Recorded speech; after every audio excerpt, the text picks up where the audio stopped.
Hemos llegado al domingo primero de Cuaresma, de este ciclo que nos ha acompañado desde noviembre del año pasado, el ciclo A, dedicado al Evangelio de Mateo. Tomo como lema una de las grandes comunicaciones, revelaciones que el Señor nos transmite en la lectura del Evangelio de hoy. Lo que verdaderamente nos alimenta, lo que nos nutre, lo que nos permite crecer y tomar fuerza para vivir plenamente la vida, es el Dios que se nos comunica. Esta palabra de Dios que desde luego es Dios entregándose, comunicándose. La primera lectura de este domingo está tomada del libro del Génesis, capítulo 2, versículos 7 al 9, y luego saltamos al capítulo 3, versículo del 1 al 7.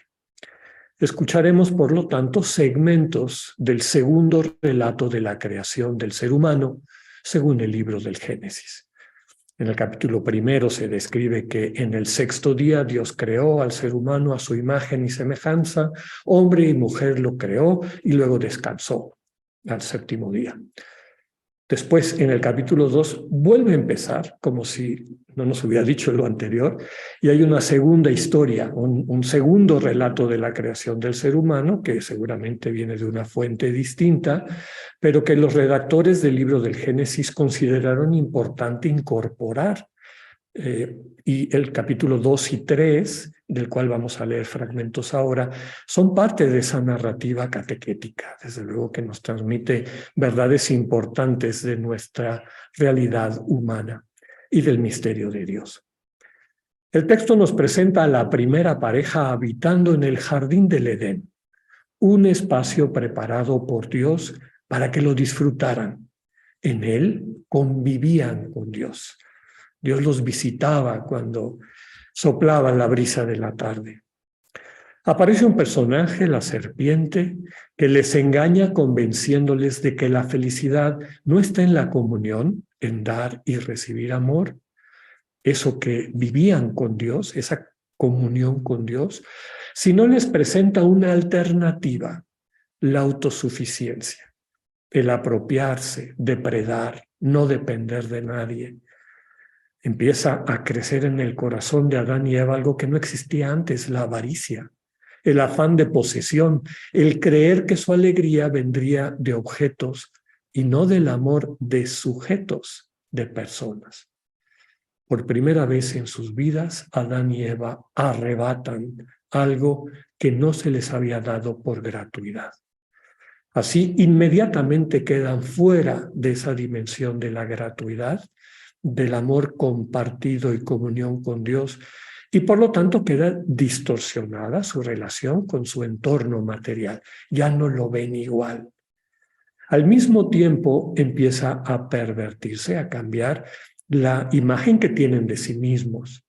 Aparece otro sentimiento que nunca habían tenido, la vergüenza, una visión diabólica de sí mismos, es decir, perversa, mentirosa. Empiezan a sentirse como fallidos, como indignos, como rotos por dentro, y les da miedo mostrarse, que la gente se dé cuenta de eso. Queda claro que está distorsionada entonces su relación consigo mismos. Y la tercera parte, y más dura y difícil, se establece un círculo vicioso de estas dos distorsiones con un eidolon, con un ídolo, una imagen falsa de Dios, como si Dios fuera un ego vengativo que es proyección en el fondo de ellos mismos. Se parece a ellos, un Dios que hace lo que ellos harían si fueran Dios. Aparece en su corazón el miedo. Y así queda la tercera distorsión. Ya no ven el mundo correctamente, no se ven a sí mismos correctamente, no ven a Dios como Dios es. Recordemos que el pecado fundamental de Adán y Eva implica pretender prescindir del otro, construir mi vida solo, sola, cerrado en mi ego. Eso nos lleva a una ruptura definitiva de la comunión.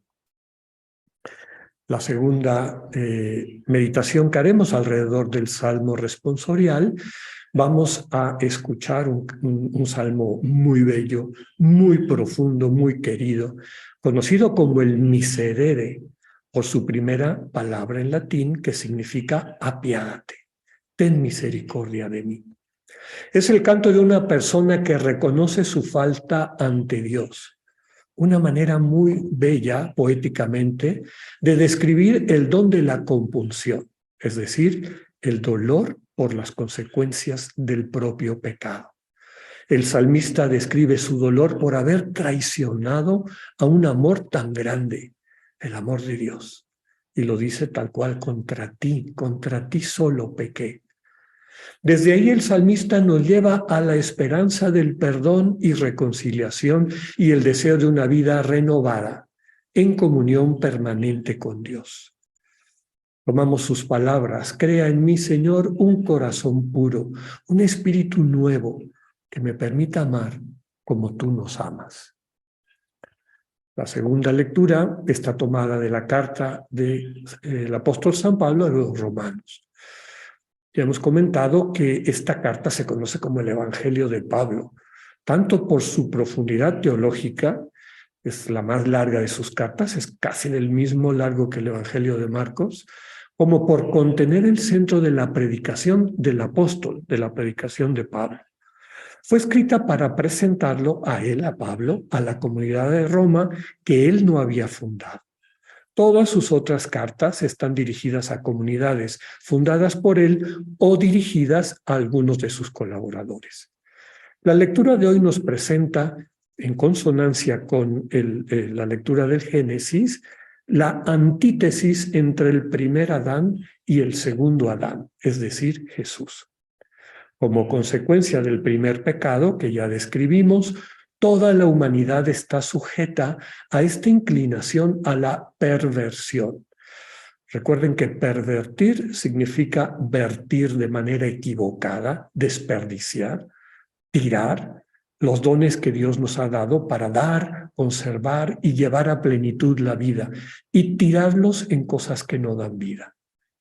Se nos ha borrado así la imagen del hermano, de la hermana, como una bendición, como una alegría. Como dice el mismo texto del Génesis, carne de nuestra carne. Seguimos modelos perversos, de egoísmo rampante, y eso nos deja ciegos, nos distorsiona la mirada, y en vez de ver hermanos y hermanas, vemos enemigas, enemigos, competidoras, competidores. Cristo nos sana, constituyéndose en modelo de nuestra verdadera identidad, es decir, la inocencia, la incapacidad de hacer daño, el llamado a vivir en comunión plena con el Padre, expresado a través de este verbo de la obediencia. Vivir en el reino, con Dios como soberano de nuestra cotidianidad. Retomando el mensaje de Pablo, cuando Dios se entrega, nos puede sanar de cualquier herida. Y esto nos lleva al Evangelio de este día, tomado el capítulo 4 de Mateo, las tentaciones en el desierto. Nos presenta una de las experiencias fundantes del Señor sobre las cuales construyó toda su vida pública. La primera es el bautismo, ya lo sabemos, este sentir hasta lo más profundo de su ser que la identidad de Dios es un Padre amoroso que contempla con alegría a sus hijos. Y cómo eso puede cambiar a toda la humanidad. Cómo puede finalmente llevarnos a lo que veíamos como meta de este tiempo de Cuaresma, redescubrir nuestra vocación. ¿Cómo hacer eso? Bueno, el Señor es llevado por el Espíritu, que ya está presente en el bautismo cuando lo recibe en el símbolo de la paloma, al desierto, es decir, al lugar donde vamos dejando atrás todas nuestras seguridades, donde finalmente nos enfrentamos a todas estas dudas, dificultades, heridas, no necesariamente creadas por nosotros, pero sí incorporadas porque las hemos sufrido del mundo que nos rodea. Y el Jesús que va al desierto es un Jesús que ha experimentado desde su infancia, cómo en el mundo las cosas se han organizado desde esta otra perspectiva. Recordamos que desde niño lo buscaban para matarlo. Todo esto se da, como les pongo aquí, en un contexto de ayuno, cuando se queda uno sin lo que normalmente usa para distraerse. Y en esta situación de fragilidad, el diablo, diabolos en griego significa literalmente no darle al clavo, no atinarle, ¿no? Pervertir lo que les decía. El diablo trata de engañar a Jesús para meterlo en su lógica, es decir, de egocentrismo y egolatría. Yo como centro de todo, sustituyendo a Dios, para después pretender llevarlo a manipular a Dios y su santidad, para llevar adelante las exigencias del ego y finalmente caer en el pecado terminal de la idolatría, es decir, cambiar la comunión con Dios y la vida compartida por los reinos de oropel, es decir, basura, baratija, que promete y administra el espíritu del mal. En el desierto de Judea el Señor ponderaría cuándo, dónde y cómo empezar su misión. Eso que había vivido con tal fuerza en el bautismo, ¿cómo lo puede transmitir? ¿Por dónde empezar? Cuando construimos nuestras vidas, nuestra vocación personal, ¿para qué estoy en el mundo? ¿Cuál es mi misión? Es muy importante ser conscientes de a quién le prestamos atención cuando tomamos decisiones.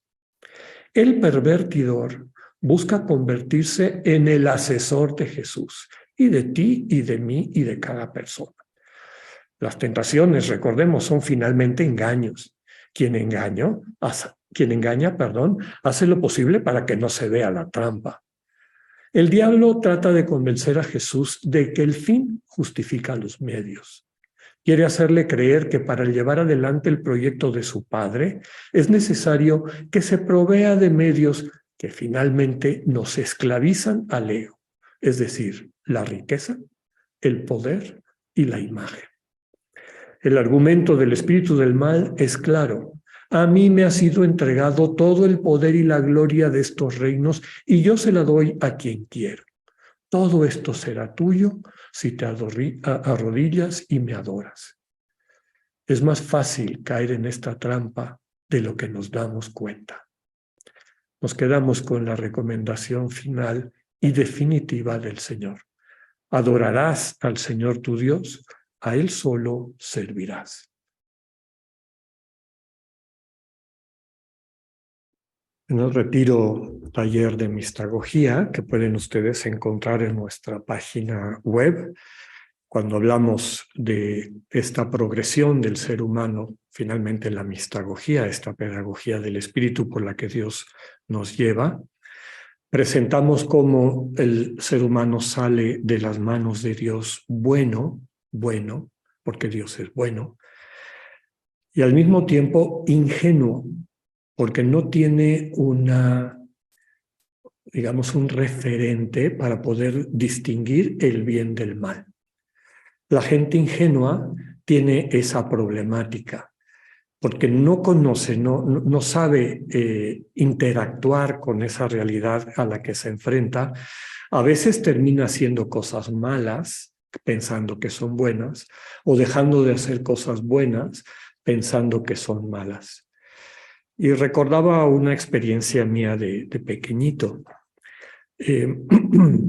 Bueno, como muchos niños, ¿no? Cuando tenía, que serían 4 años, 5 años, empezaba a darme cuenta del mundo que me rodeaba. Me fascinaba ver el fuego, ¿verdad? Cuando prendían un fósforo, cuando prendían un encendedor, y cuando quería yo agarrarlo. No, eso no lo juegan los niños. Bueno, pues ok, no lo juegan los niños. En el primer momento que tuve la oportunidad, cogí una caja de fósforos y, habiendo visto lo que hacían, le di y me di tremenda quemada. Y ahí voy, grita y grita y grita y grita. Eso pasó en casa de mi abuela y mi tía, Lina María, que vivió su Pascua hace poco tiempo, pensé que me iba a dar una regañada porque ya toda la gente me había advertido lo que significaba del peligro de eso, ¿no? Pero en vez de eso, en vez de regañarme y de decirme, te lo hemos dicho, me curó. Bueno, me abrazó, me consoló, me curó. Y en el momento de experimentar ese amor incondicional, no dejé de llorar, me puse a llorar más fuerte. Ese es el paso que tenemos que vivir todos y cada una de nosotros y nosotras para pasar por ese camino de la ingenuidad a la inocencia. A lo largo de la vida, muchas veces nuestro entorno, en el que no conocemos, no tenemos referentes de lo que nos da vida y nos quita vida, aunque fuimos creados por Dios para vivir abiertas a la vida del amor incondicional y construir comunión en Él, un elemento fundamental para ese vínculo es la libertad. Y la libertad es un don precioso y al mismo tiempo muy peligroso, ¿no? Lo presenta el texto, ¿no? Han habido distintas interpretaciones de lo que pasó en el jardín del Edén, el árbol del bien y del mal, ¿no? Este árbol, el pensar que con comerme la vida, digamos, en la figura de esta fruta, yo ya voy a saber decidir qué es lo que está bien y qué está mal. Cuando podemos intuir que Dios les iría mostrando con su cariño, de su mano, la diferencia entre el bien y el mal. Pero a veces, como el Alexito joven, pues a ver, yo quiero ver cómo está eso. Y nos encontramos con estas situaciones, no siempre imputables a nosotros, como bien lo dice la carta de Pablo a los romanos. A veces porque vivimos en un mundo donde impera el ego, y cuando desde nuestra ingenuidad de pequeños abrimos el corazón al mundo y nos topamos con alguien que no percibe eso como una bendición para dar vida y nos agreden y nos hieren, vamos dejando atrás la ingenuidad, esta bondad infantil un poco ilusa, y nos empezamos a instalar en el mundo de la malicia. Empezamos a sospechar mal de todo, a sospechar del mundo, a sospechar de nosotros mismos, a sospechar de quienes nos rodean. Surgen esas cosas que les describía yo al hablar de los textos, ¿no? Aparece la vergüenza, los niños pequeñitos, ¿cuál vergüenza? Es cuando alguien les dice que deben de tener vergüenza o les hace sentir la vergüenza, que eso empieza a anidar en sus corazones. Lo mismo la avaricia, lo mismo este sentimiento de creer que la última realidad, aquello que sostiene el mundo, da miedo. Es decir, que Dios es una presencia vengativa, que en el fondo es una proyección de quien interactúa con el mundo desde la venganza. La vida entonces nos va llenando de estas heridas que nos van encerrando en nosotros, en nosotras mismas, y que nos dificultan volver a abrir las ventanas con que Dios nos creó, abiertos al mundo, para entrar en relaciones de amor que nutren, que dan vida. Nuestra pobre identidad famélica empieza a buscar de qué alimentarse y sustituye el amor de otra persona, de otra identidad, a veces con cosas, las riquezas, que también pueden implicar el ejercicio del poder, ¿no? El sentir que como vivo rodeado de enemigos y tengo todo este poder de donde venga, me puedo proteger de ellas y ellos, enemigos o competidores, ¿verdad? Porque finalmente las bondades que hay para repartir son limitadas y pues yo me tengo que asegurar que sean mías, ¿no? O a veces la imagen, ¿no? Y no nos damos cuenta que no solamente no nos nutren estas cosas, sino que nos esclavizan, nos meten en una cárcel. Y nos pasamos la vida distraídas, tratando de juntar riquezas, poder e imagen. Y cuando digo imagen, no solamente la positiva del mundo, como les he dicho en otras ocasiones. Para alguien, una enfermedad, una discapacidad, una vida triste se puede convertir en su riqueza. ¿Por qué? Porque con eso controla a los demás. Con eso se protege, exigiendo que le tengan lástima, que lo pongan en un lugar especial, en fin. El ego es tan hábil para encerrarnos en su cárcel. Aquí la clave, y vuelvo a la anécdota con la que empecé, es encontrar un amor incondicional. Cuaresma es un tiempo para acercarnos a Dios.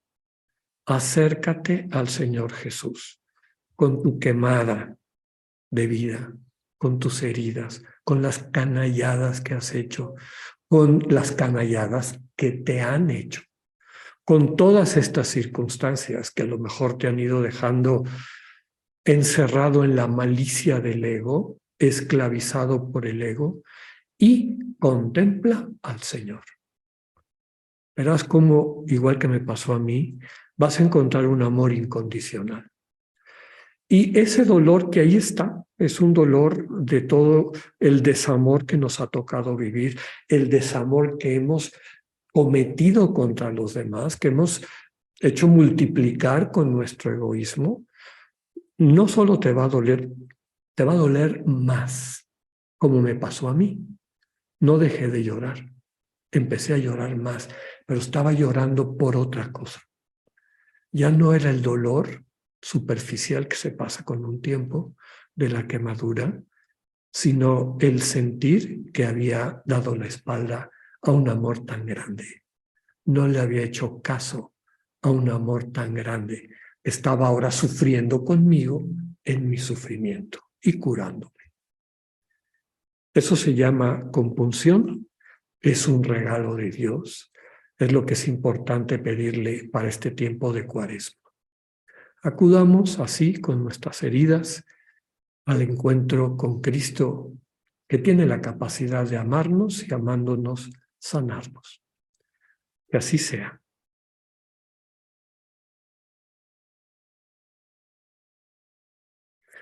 En esta semana, esta primera semana de Cuaresma, les invito a que, recuperando su historia, recuperando aquellas cosas que duelen, aquellas heridas que tenemos, acudamos al encuentro con el Señor, a contemplar a Jesús.